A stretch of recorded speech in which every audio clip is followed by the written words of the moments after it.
फैसलाबाद के करीब वाक़े इलाके जड़ांवाला में आज 97% मुस्लिम्स को 1% क्रिश्चन से ख़तरा लाक हो गया। यानी कि ओवरऑल पाकिस्तान में माइनॉरिटीज़ की अगर परसेंटेज देखें तो सिर्फ 1% क्रिश्चन कम्युनिटी बनती है।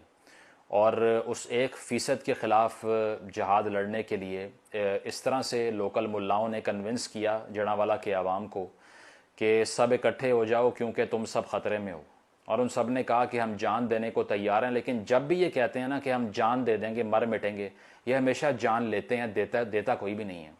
किसी ने आज तक अपनी मोटर बाइक को या अपनी दुकान को आग नहीं लगाई इस पैशन के थ्रू, सिर्फ दूसरे की अमलाक को जलाया है। तो अब तक की इतलात के मुताबिक वाक़या हुआ क्या वो आपको बाद में बताता हूँ, लेकिन अब तक नुकसान कितना हो चुका है उसकी अगर बात करें तो पहली बात यह है कि असिस्टेंट कमिश्नर जड़ांवाला जो कि स्टेट के नुमाइंदे हैं, जो रियासत को रिप्रेजेंट करते हैं, उनको घर छोड़ के भागना पड़ गया क्योंकि वो भी मसीही बरादरी से हैं और उनके घर पे हमला हो गया। तो आप ये देखिए कि स्टेट को भागना पड़ गया मॉब के सामने से, तो state has officially lost the battle there. दूसरी चीज़, एसपी साहब वहाँ पे और दीगर पुलिस अफसरान माफ़ियाँ मांग रहे हैं और कह रहे हैं कि एफआईआर दर्ज हो चुकी है 2 नौजवानों के ख़िलाफ़ ब्लास्फेमी के इल्ज़ाम पर, जिसमें 295 और 96 लगा दी हैं, सज़ा मौत है उसकी। इसके बाद आपको क्या चाहिए आप बता दें। लेकिन उनको ये नहीं मालूम कि ये जो आवाम बाहर निकले हुए हैं ये सिर्फ कानून पे अमल दरामद करवाने नहीं आए, ये तो रोज़मर्रा की ज़िंदगी की फ्रस्ट्रेशन निकालने के लिए आए हैं। और इसीलिए फ्रस्ट्रेशन को निकालते हुए अब तक उन्होंने 17 से 20 के दरमियान घर जला दिए हैं। इसकी कोई रिपोर्ट मेन स्ट्रीम मीडिया पे माइंड यू नहीं आ रही, क्योंकि वहाँ पे शर्म महसूस होती है ना कि पाकिस्तान में क्या ख़बरें चल रही हैं कि 1% क्रिश्चियन माइनॉरिटी से ख़तरा लाक हो गया 97% को, इसलिए वो उसको छुपा लेते हैं। आज भी टीवी पे ये खबर चलेगी कि कश्मीर में बहुत जुल्म ढाया जा रहा है मुसलमानों के ऊपर। फ़लस्तीन के अंदर इसराइल ने सहूनी ताकतों का इस्तेमाल करते हुए दोबारा से गज़ा की पट्टी पे हमला कर दिया। और इसके अलावा मणिपुर में फसादात का अंबार लग चुका है, मोदी साहब की खामोशी, ये हेडलाइन होगी आज शाम की। लेकिन ये नहीं होगी कि आपके अपने बैकयार्ड में एक माइनॉरिटी के साथ क्या हो रहा है। एक्स पीएम शहबाज शरीफ साहब कल ट्वीट कर रहे हैं स्वीडन में होने वाले वाक़यात की कंडमनेशन में, अपने घर में क्या हो रहा है उस पर बात नहीं करनी, बिकॉज दैट इज़ शेमफुल। उस पर तो शर्म आती है ना कि यहाँ पर थोड़ी हमने कोई राइट्स देने हैं माइनॉरिटी को, हमारा तो सिर्फ ठेका ही कश्मीर का है और फ़लस्तीन का है, शाम का है, इराक़ का है, बाकी जगहों का है, यहाँ का तो है ही नहीं। हमने तो ठेका वहाँ का उठाया, यहाँ का तो उठाया ही नहीं हमने। स्टेट की जिम्मेदारी तो अपनी टेरिटरी से बाहर एग्जिस्ट करने वाले लोगों को प्रोटेक्ट करना होता है, अंदर थोड़ी होता है। अंदर जो मर्जी किसी को मार दे उठ के, अंदर सिंध के अंदर किसी भी नाबालिग बच्ची को उठा के ज़बरदस्ती जबरी तौर पे मज़हब की तब्दीली प्रैक्टिस करवा दें, कुछ नहीं होगा उससे भी। ठीक है, यहाँ पर अहमदी कम्युनिटी के घरों को और उनकी ज़िंदगियों को तहफ़्फ़ुज़ हासिल नहीं है। ज़िंदा जला दें उनको, कारोबार तबाह कर दें, गोलियां मारें उनके सरों में, उनकी बेटियों को अगवा कर लें, लेकिन उससे भी कोई मसला नहीं होगा, because they are Pakistani citizens. जैसे ही वो अगर कश्मीर शिफ्ट हो गए, अगर वो फ़लस्तीन शिफ्ट हो जाए, फिर शायद दर्द जाग जाए हमारे अंदर। तो इसीलिए मीडिया पे कोई रिपोर्ट्स नहीं है, लेकिन अब तक की इतलात के मुताबिक तकरीबन 4 से 6 के दरमियान चर्चेस को जला दिया है। क्रॉस ऊपर से तोड़ते हुए फुटेजेस आपको मिल जाएगी इन मतवालों की जो कि नारेबाजी कर रहे हैं और एक और रिलीजन की मुकद्दसात को जला रहे हैं, जिसके अंदर बाइबल मुकद्दस भी पड़ी हुई है, उसको भी आग लगा दी। और इसका कोई हिसाब नहीं इनसे लिया जाएगा। यहाँ पे इनके ऊपर ये मुकदमा नहीं होगा, इनके ऊपर मुकद्दसात को ब्रीच करने का, वायलेट करने का मुकदमा नहीं होगा। अगर हुआ भी तो कोई लोकल क्लैरिक उठ के जाएगा मदारिस की आवाम को लेके और पुलिस वाले की पेंट गीली हो जाएगी। तो इसी तरह अब तक तकरीबन 6 चर्चेस जल चुके हैं, एक कब्रिस्तान पे हमला हुआ है, 17 तकरीबन घर हैं जिन पे अटैक हो चुका है। और क्रिश्चियन कम्युनिटी को एक मैस माइग्रेशन उस कॉलोनी से करनी पड़ रही है, क्योंकि सब वहाँ पर जज्बे में है कि हमने इनके ऊपर आज इस्लाम नाफिज करके जाना है। और सारे के सारा सोशल मीडिया पे क्या रिएक्शन आता है, इवन प्रोग्रेसिव लिबरल तबके जो हैं वो भी क्या रिएक्शन देते हैं, दिस इज़ नॉट ट्रू इस्लाम। इसके अलावा कुछ भी नहीं आता, मतलब सिर्फ ये एक लाइन लिख देंगे कि क्या इनको पता नहीं है भाई, this is not true Islam for you. Look at these people के उनकी इंटरप्रटेशन कैसे बनाई गई है 70 सालों के अंदर। उन्होंने जो तशरीह सीखी है वो कहाँ से सीखी है, उनसे जाके बहस करके आप देखें कि आपका इस्लाम क्या कहता है, और फिर अंदाज़ा लगाइए कि जो आप जिस इस्लाम को इस्लाम मानते हैं वो उसके बिल्कुल मुतजाद खड़े हुए हैं। वो किसी पीसफुल ट्रेडिशन को मानते ही नहीं है। जब से टीएलपी का राइज हुआ है इस सूबे के अंदर, मैं समझता हूं कि 100 गुना इस तरह के वाकयात में इजाफा हुआ है, और उसके बावजूद उनको हार्बर किया जाता है। अभी वो डिनाई कर रहे हैं कि ये हमारे लोग ही नहीं है, लेकिन हर मॉब के अंदर आपको उन्हीं के स्लोगन्स मिलेंगे, हर मॉब के अंदर। और अभी स्टेट लेवल पे उनकी एंडोर्समेंट दोबारा से हो रही है। ठीक है, बहुत जल्द आपको ये जो मैं बात कर रहा हूँ ये आपको टीवी स्क्रीन पे दिखाई देगी, किसी इंफॉर्मेशन की बिना पे कर रहा हूँ, हवा में नहीं छोड़ रहा।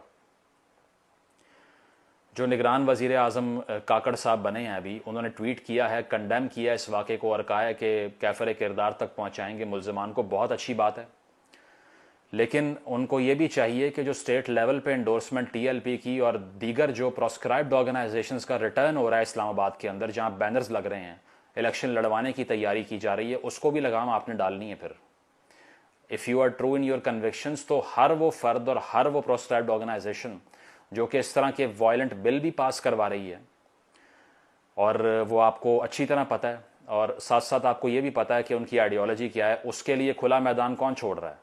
एक तरफ आप कहते हैं कार्रवाई करेंगे, दूसरी तरफ उनके साथ खड़े हो जाते हैं। तो अब वाकया शुरू कैसे हुआ? शुरू यहाँ से हुआ कि मंगल की रात को ये खबर फैली कि 2 नौजवान हैं, मसीही बरादरी से उनका ताल्लुक़ है, उन्होंने कोई पैम्फलेट बनाया है, उसके ऊपर ब्लास्फेमस मवाद लिखा गया है और अपनी तस्वीर लगाई हुई है ऊपर। अब वैसे बहुत से क्रिश्चियन कम्युनिटी के जो पास्टर्स हैं वो कह रहे हैं कि ये फॉल्स एक्यूजेशन है, लेकिन कौन यहाँ पर तहकीक करेगा? कुरान करीम के अंदर लिखा हुआ है किसी खबर को फैलाने से पहले उसकी तहकीक कर लो, कंफर्म कर लो उसको, लेकिन इनको तो पता नहीं है।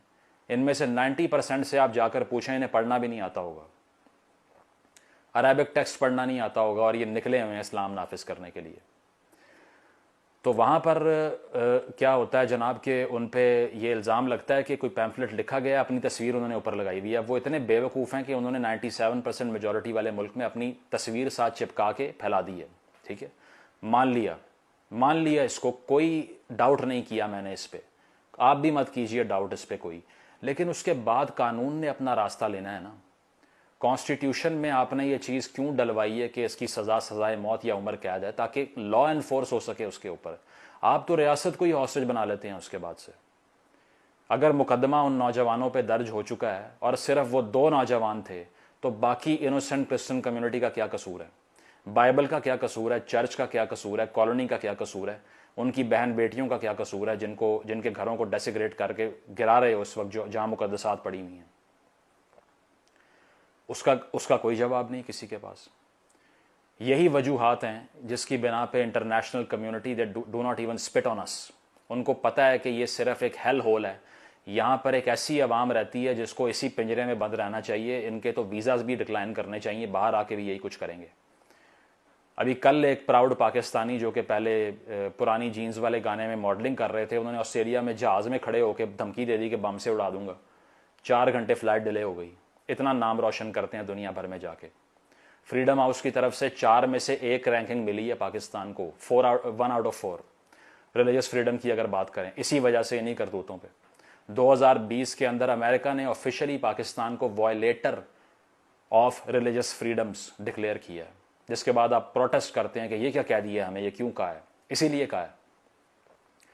पार्टीशन के बाद 20% पाकिस्तान में माइनॉरिटी थी, अब सिर्फ 2.5 से 3% रह गई है, उसकी भी ज़िंदगी अजाब में डाली हुई है आपने।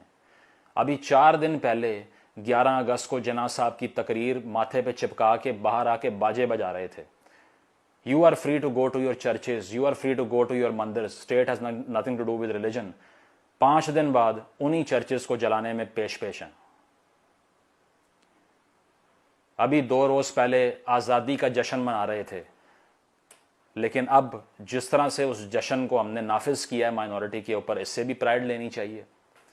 तो बहुत से लोग इतना कंपैशन रखते हैं यहाँ पे कि ये गरीब आवाम हैं, इन्हें कुछ नहीं पता, ये मासूम हैं, इनका कोई कसूर नहीं है। असल में इनको मोबिलाइज करके अशराफिया के ख़िलाफ़ इनकलाब लाना है। पहले इनके दिमाग जाके देख लीजिए, आप इनसे बात करें, ज़रा डिस्कशन करके देखें। अगर इनकलाब की बात आप इनसे करेंगे ना, सबसे पहले आपकी गर्दन यही उतार देंगे। उसकी वजह कि जिस नहज पे दिमाग बंद हो चुके हैं, क्रिटिकल थिंकिंग को अबैंडन कर दिया, तनकीदी सोच निकाल के बाहर फेंक के दफन कर दी है, तो आप बात ही नहीं कर सकते इन लोगों से। आप इनसे एक्सपेक्ट करेंगे कि ये अवाम जो है वो उठ के अशराफिया का तख्ता उल्टेगी। ये तो फैसिलिटेटर हैं अशराफिया के, ओपीएम ऑफ द मैसेज को सूंघ रहे हैं दिन रात। ये वो ब्लेस पास्कल ने कहा था ना, man never do evil so completely and cheerfully as when they do it from religious convictions. कभी भी इस तरह के लोग जो ईवल डीड है वो इतना चेयरफुली और इतना पैशनेटली नहीं करते जब तक उनको रिलीजियस कन्विक्शन ना मिल जाए, और इनको मिली हुई है। अभी इन एक एक ये जो तमाम मॉब था ना, इसका एक एक बंदा निकाल के आप इंटरव्यू करके उनसे पूछें कश्मीर के बारे में क्या ख्याल है, वो कहेंगे वहाँ बहुत जुल्म हो रहा है मुस्लिम कम्युनिटी पे। उनसे आप पूछें कि यूरोप में इस्लामोफोबिया पे क्या ख्याल है, वो कहेंगे बहुत बहुत जुल्म और ज़्यादती हो रही है, ख़त्म होना चाहिए इसको। इनसे आप पूछें फ़लस्तीन के बारे में क्या ख्याल है, वो कहेंगे हम जान देने को उसके लिए तैयार हैं, वहाँ पे बहुत ज़्यादती की जाती है, हमारी बरादरी पे हमले किए जाते हैं, उनको आज़ादी नहीं मिलती।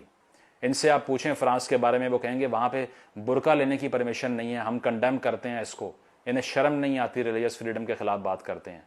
लेकिन इस मुल्क के अंदर ऐसा जुगाड़ लगा हुआ है इनका कि ये सारे प्रिंसिपल जिसको ये दिन रात तोते की तरह रिपीट करते हैं, इस पर एक पे भी अमल नहीं करते, नॉट इवन वन। तो ये इटर्नली डिलूडेड है, ठीक है, it is a completely lost case. और अब तक अगर रियासत को समझ आ चुकी है कि ये क्या हो रहा है, उसके बावजूद इसको हार्बर करते हैं, तो आप किससे गिला करेंगे जाके कि आइंदा चलें, कल को ये ठीक हो जाएगा, हम तनकीद करेंगे, नहीं होना ठीक।